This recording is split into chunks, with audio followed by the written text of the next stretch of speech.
Hello everyone, this is Erin, and I'm going to read a letter here from Francis Schaeffer Cox from the Illinois Penitentiary, and it's in December the 2014 he wrote this letter. It says, "I need your help." It says, "Dear friend of the Second Amendment, my name is Francis Schaeffer Cox, and I'm 30-year-old political prisoner of the Obama administration.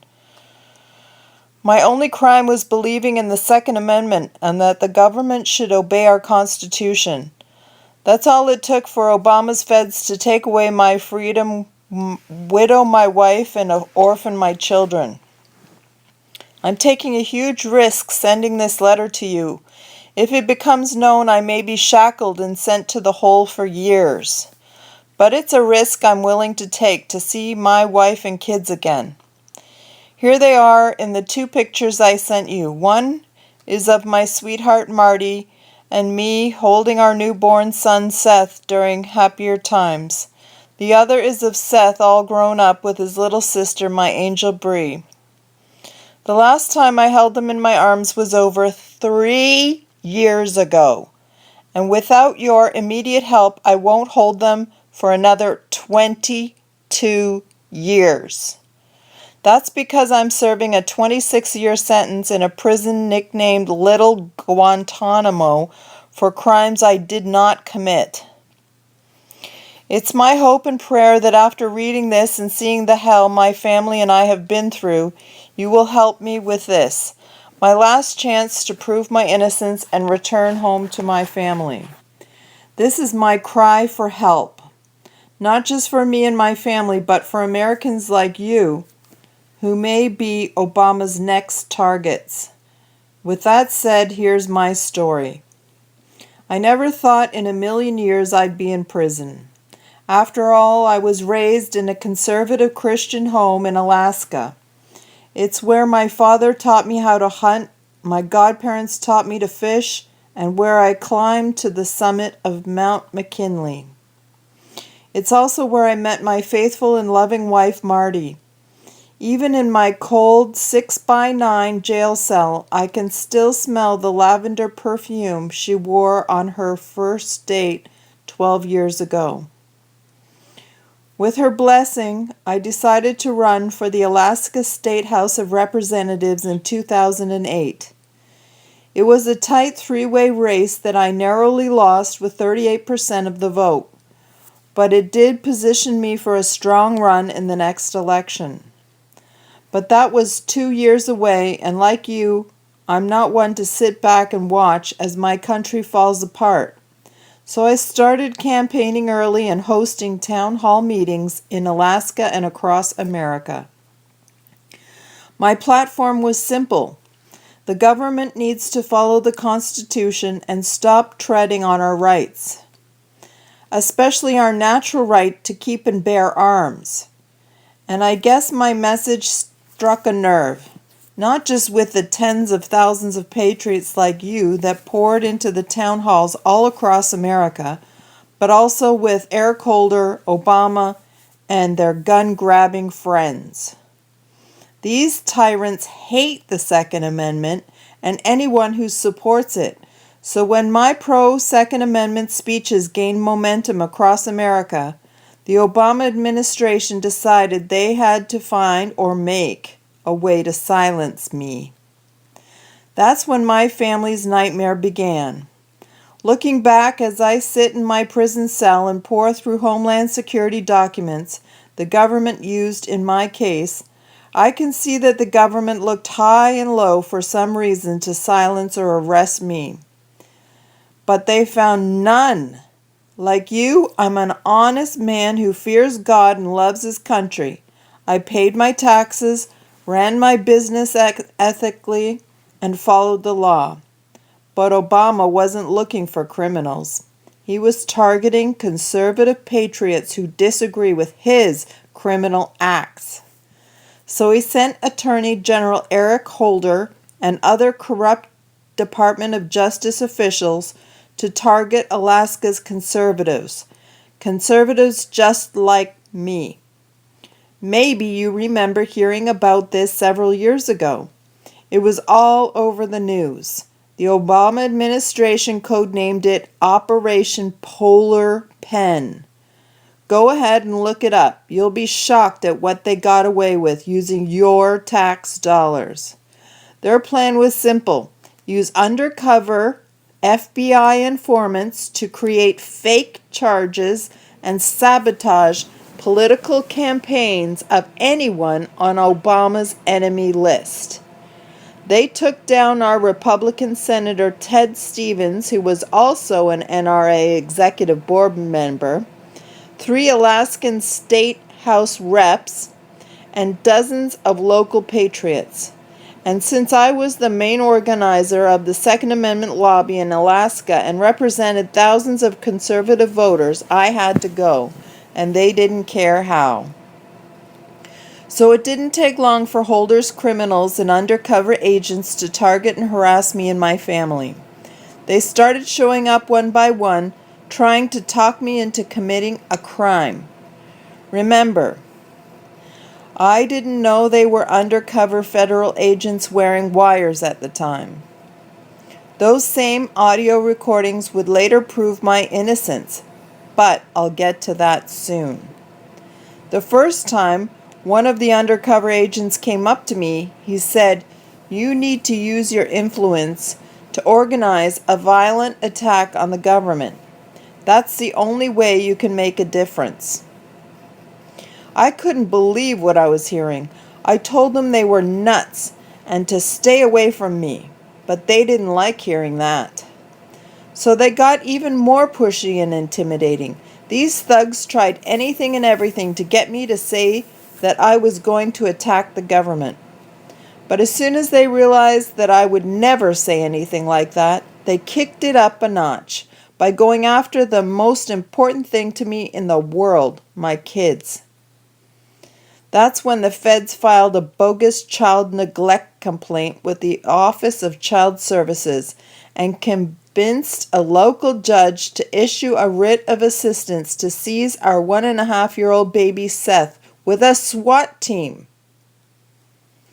Even writing about this tears me apart. I've never been more heartbroken and furious at the same time.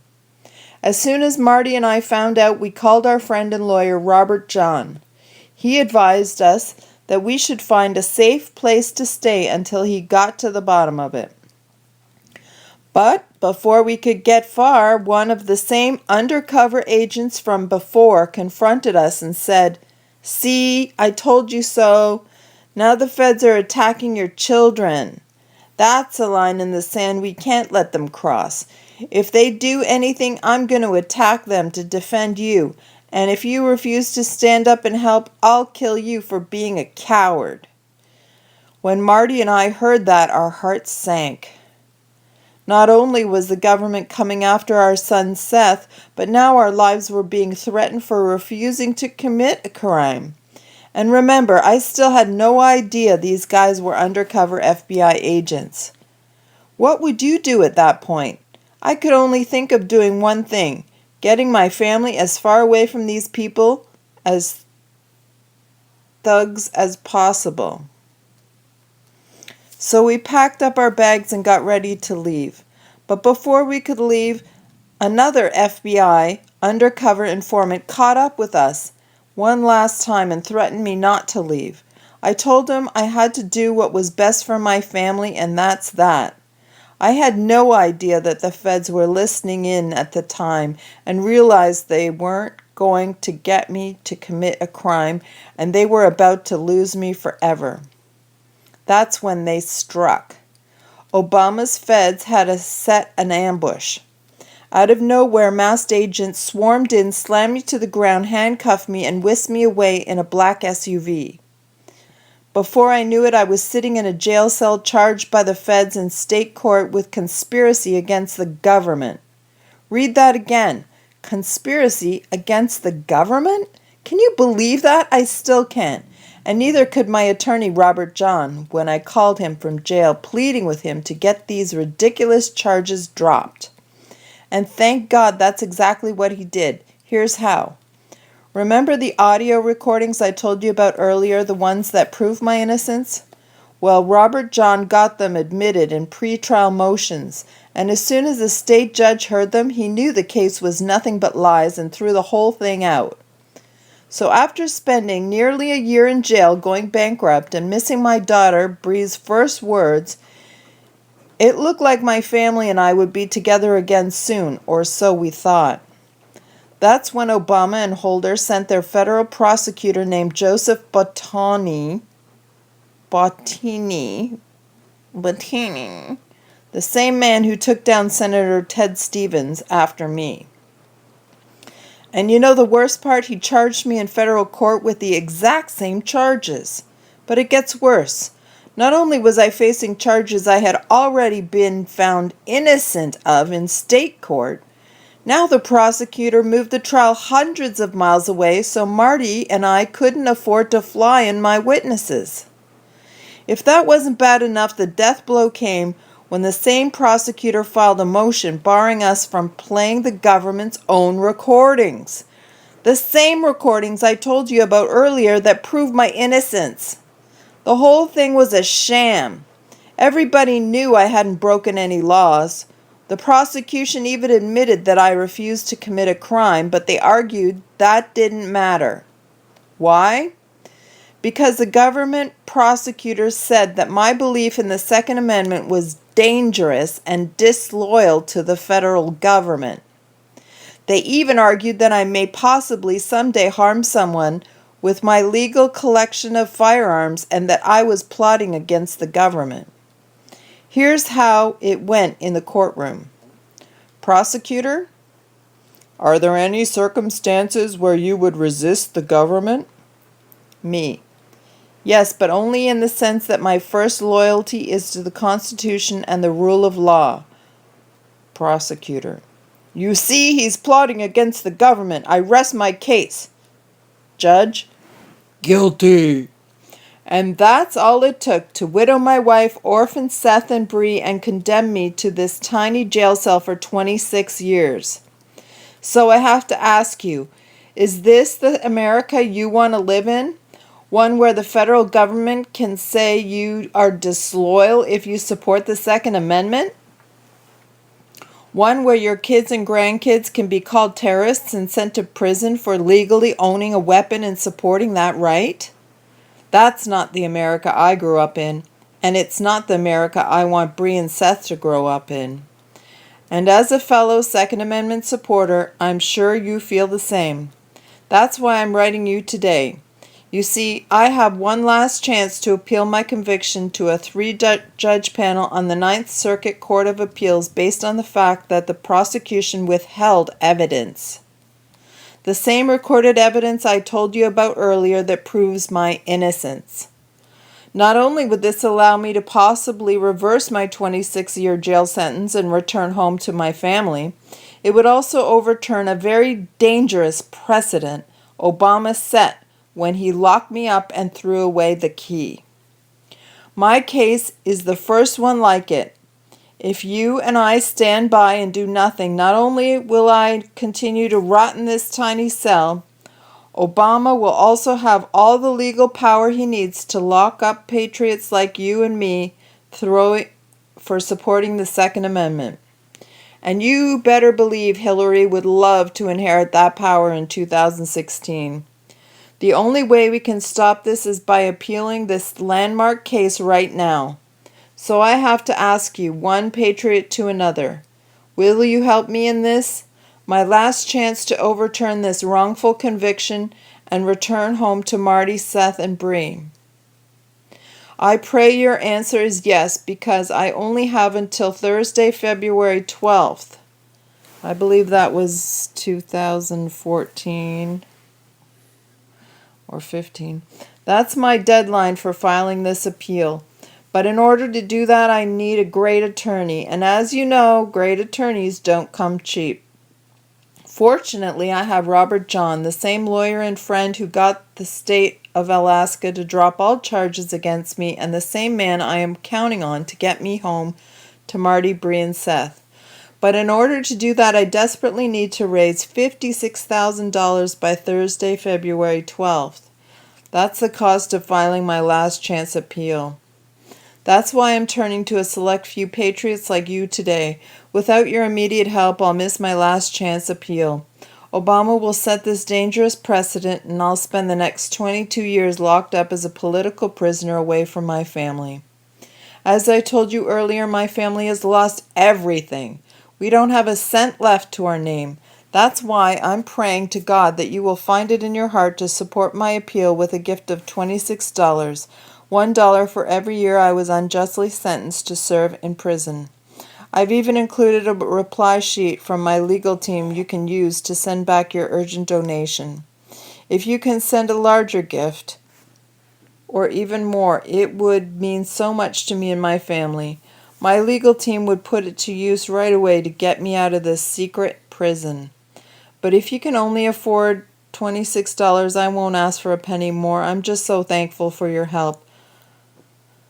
No matter what amount you can give, will you send it right now? Please, Seth doesn't understand why the men in masks took Daddy away. Bree doesn't understand why Daddy isn't there to read her bedtime stories and kiss her goodnight. And my beautiful wife Marty doesn't deserve to be a widow at 27. I have the evidence, I have a lawyer, and I have the truth on my side. I just need you and your urgent gift to help me prove to the judges on the Ninth Circuit Court of Appeals.